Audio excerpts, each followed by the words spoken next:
Hello student, कैसे हैं आप? आशा करता हूँ आप सभी अच्छे होंगे। हर दिन के भांति मैं आज भी एक टॉपिक पे चर्चा करूंगा, nutrition in human.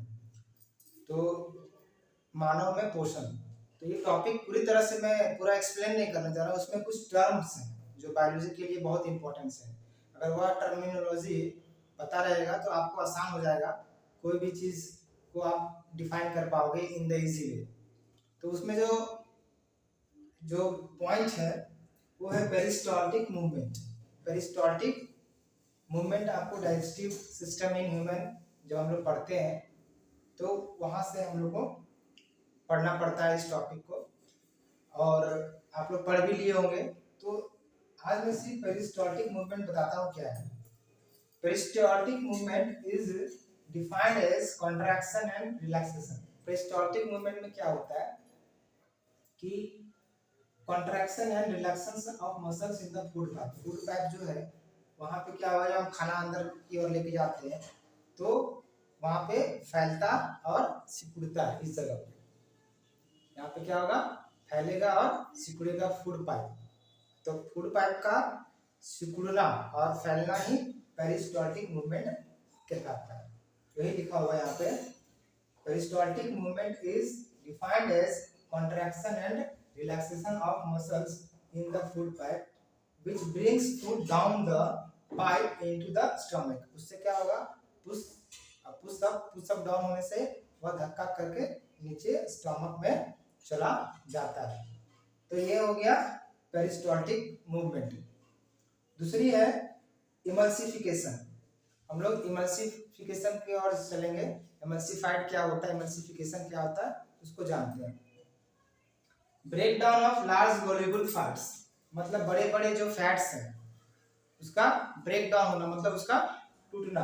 Break down of large soluble fats into smaller fat. और बड़े बड़े जो फैट्स हैं, बॉल लेंथ स्ट्रक्चर, जो बड़ा फैट्स होता है जो साइज में बड़ा हो, उसका क्या होना, टूटना, ब्रेक डाउन होना।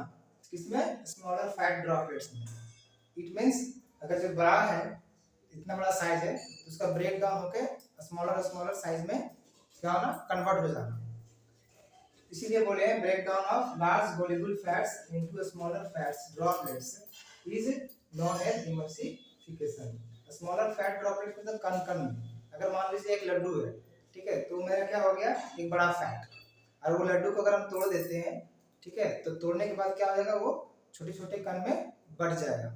उसको बोलते हैं स्मॉल ड्रॉपलेट्स, वो ड्रॉपलेट्स टाइप का हो जाएगा। उसी को हम लोग क्या बोलेंगे, इमल्सिफिकेशन। हमेशा याद रहना चाहिए कि large globule fats into smaller fats convert हो जाता है, ब्रेक डाउन हो जाता है किसमें, स्मॉलर फैट में। उसी को हम लोग इमल्सिफिकेशन कहते हैं।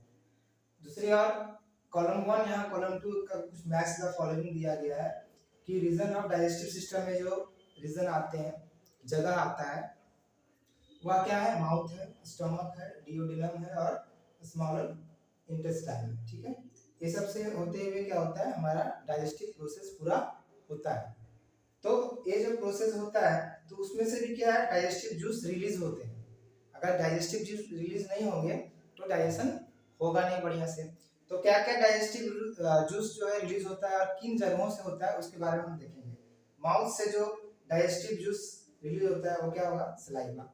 उस सलाइवा के कारण ही हम लोग क्या होते हैं, उस मॉलिक्यूल्स जो फूड पार्टिकल्स है उसको हम लोग बढ़िया से च्यू कर पाते हैं। अगर सलाइवा नहीं रहेगा तो च्यूइंग भी हम लोग बढ़िया से नहीं कर पाएंगे। तो सलाइवा के साथ क्या होता है, it is easy to chew.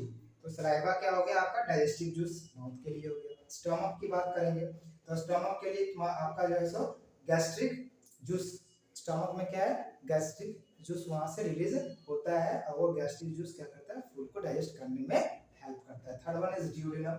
डियोडेनम से क्या होगा, तो डियोडेनम से क्या रिलीज होगा, पैनक्रियाटिक जूस वहां से निकलेगा, पैनक्रियास से पैनक्रियाटिक जूस होगा, वो भी डाइजेशन में हेल्प करता है। स्मॉल इंटेस्टाइन, स्मॉल इंटेस्टाइन से क्या होगा, स्मॉल इंटेस्टाइन से निकलेगा आपका इंटेस्टाइनल जूस।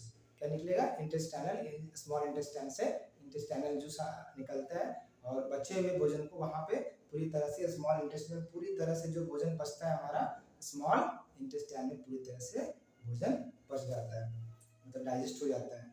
तो मैंने इसका आंसर यहाँ पे भी लिखा हुआ है, देख लेंगे। ये बहुत इंपॉर्टेंट है फॉर द अपकमिंग एग्जामिनेशन के लिए पूछता है। तो अगर आपका कॉन्सेप्ट क्लियर रहेगा तो आप इन चीज़ों को क्या कर पाएंगे, बेहतरीन तरीके से सॉल्व कर पाएंगे। ठीक है, और बहुत इंपॉर्टेंट और नॉलेजेबल वीडियो है। आप सभी इसको लाइक, सब्सक्राइब और कमेंट जरूर करें। Thank you very much.